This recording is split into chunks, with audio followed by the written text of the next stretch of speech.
Self boarding आपका America चले जाए तो अमेरिका में जनाब वो वहाँ पे डिफरेंट काउंटर्स बने हुए हैं, मशीन्स लगी हुई हैं, तो वहाँ जाके अपना सामान रखें। जो सारी मैंने आपको चीज़ें बताई आप वहाँ पे जाके कर सकते हैं। अब इसके साथ साथ ये तो हो गया, अब जो इमिग्रेशन वाला मरहला है वो थोड़ा सा टफ होता है। वहाँ पे भी जिद्दत डेफिनेटली जब आएगी तो चीज़ें बेहतर होंगी, लेकिन अभी भी दुनिया के कई ममालिक जो हैं ग्लोबल एंट्री कार्ड, अमेरिका का तो मैं खसूसन आपको बता रहा हूँ $100 इसकी फ़ी है।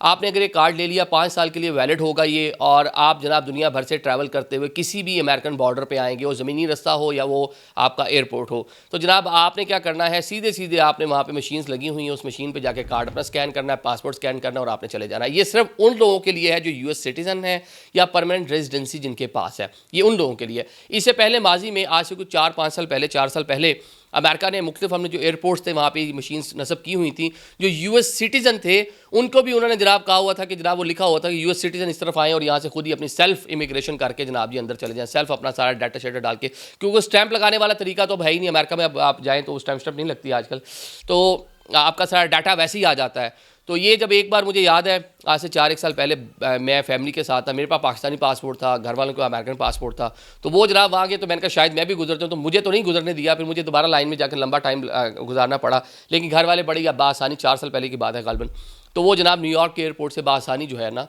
वो गुजर कर बाहर चले गए। तो जनाब ये जिद्दत है, ये कह लें मॉडर्नाइजेशन है, और ये दुनिया भर में बहुत सी चीज़ें, आपका जापान है, चाइना है, वो बड़ी जदीद तरीके से बड़ी तेज़ी से इन मामलात में आगे बढ़ रहे हैं। टेक्नोलॉजी में, सॉफ्टवेयर में, रीडिंग्स में, जो इलेक्ट्रॉनिकल रीडिंग है उसमें बहुत आगे बढ़ रहे हैं।